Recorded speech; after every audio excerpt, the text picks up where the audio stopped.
Howdy folks, and welcome back to World of Tanks with the mighty Jingles, and today's battle sees the return of somebody we have featured on this channel before. It's a candy cane killing, and I can't remember when we featured her. I just know that we did, because I don't forget a name like that. Now, regardless of what form her previous appearance on this channel took, one thing that we have definitely seen before here is the KV-2. I know, we haven't had enough KV-2 replays in the previous month around here, and we're getting another one today.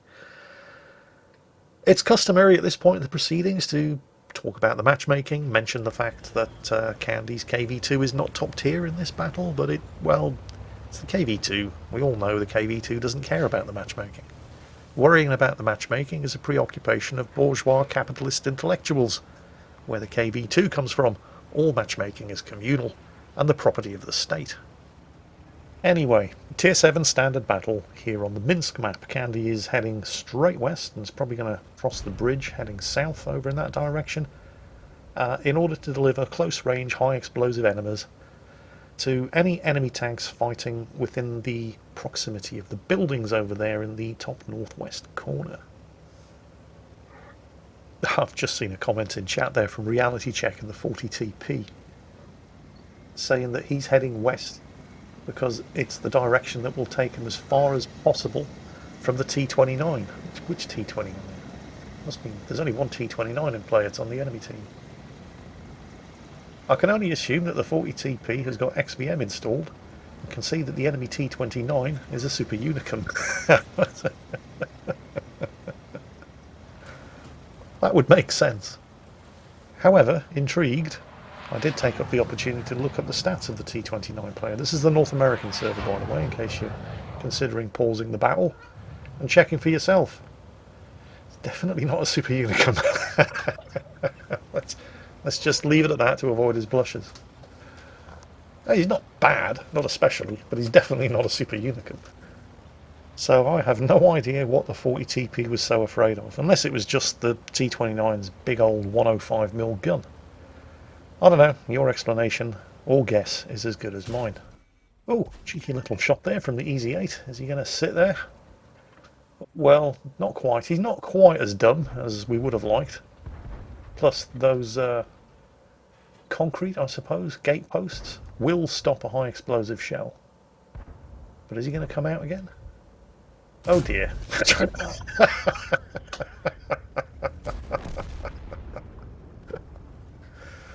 There's one born every minute. Meanwhile, the team have also managed to nail a nearby T-34-85, putting them 2 kills up, although the 40TP is sitting up there on a fraction of health remaining. His cunning plan to avoid putting himself into harm's way by staying as far as possible away from where he guessed the enemy T-29 was going to be doesn't appear to have borne much in the way of fruit. Meanwhile, Candy's cruising for her next victim. Potentially the AMX-46 over there, who realises the shit he's in, starts backing off. Candy snaps the shot. And despite not really being aimed, looks like Stalin wasn't interested in guiding that particular shell to the target. Meanwhile, the 40TP seems to be unusually optimistic on his 68 health about the fact that the T-29 has been spotted on the other side of the map. I mean, there's an awful lot of T-34 variants crammed around that corner, including, well, there's going to be one less. What the hell was that? His gun wasn't pointed in either direction, neither at these two or at the 40TP over there. Sometimes the basic lack of situational awareness that you see going on in World of Tanks is just shocking. Candy also being unusually optimistic here, possibly hoping that she could outtrade the AMX-46, but it has 120mm of frontal armour. You're never going to get a high explosive penetration. Everybody poking the corner here is paying heavily for it. The SU-122-44 also took a lot of damage. Perhaps an alternative tactic is called for. The SU-122-44 turning to cover the other direction, Candy trying to turn around and finally succeeding with a little bit of help from the T-34. She gets proxy spotted, so they know she's coming, and a quick peek shows that there are an awful lot of guns pointing in this direction, but then they all suddenly turn to point in the other direction as the SU-122-44 and T-34-85 poke the original corner, allowing Candy to pop out, sideways on, in front of a whole bunch of enemy medium tanks, and dish out some damage without taking any in return. The SU-122-44 has managed to kill the AMX-46, the T-34S, and the side skirts on these tanks have proven to be remarkably annoying for anybody firing high explosive shells. But he's not going to survive that one. Right. Still plenty of tanks in there, potentially all of them one-shots for this gun, and the death of the T-34S in the corridor there means nobody is able to come out and take advantage of Candy's very long reload on this 152mm howitzer. Not with that wreck blocking the road. Oh, didn't quite load in time. SU-122-44 also trying to take advantage of the shot, but oh, and a fire. Yeah, there's another kill. One tick of fire was enough to finish him off. Candy's up to 3 kills. As is the SU-122-44. Unfortunately, the only other member of their team who has thus far been able to kill anything is a bit dead. And the enemy team have 2 tanks, a TOG-2 who's just been respotted, and the T-29 who are within spitting distance of the cap circle. But before Candy can get there, there's a couple of survivors that need mopping up. We're going to start with the Jackson, who either thought his own gun was a lot better than it really is, or never got the memo about the KV-2's howitzer. And yep, somebody's capping. It's not the TOG. Well, it might be the TOG-2. He's gone unspotted, but it could also be the T-29, or possibly even the unspotted VK3001D. But again, nothing Candy can really do about that right now. Not with this lot very optimistically attempting to block her path. And oh, okay, good news, bad news. It is the VK who's capping. He was spotted by the Hellcat, who went back to spot the cap. Unfortunately, the Hellcat died. The scores are 10-10. There are 5 tanks left alive on each team. The good news is that they have a pretty good idea where the majority of the surviving enemy tanks are, and most, although not Candy, most of the tanks on the team still have the majority of their health intact. But somebody needs to get up there and spot that cap circle and do it within the next 30 seconds, or they're going to lose.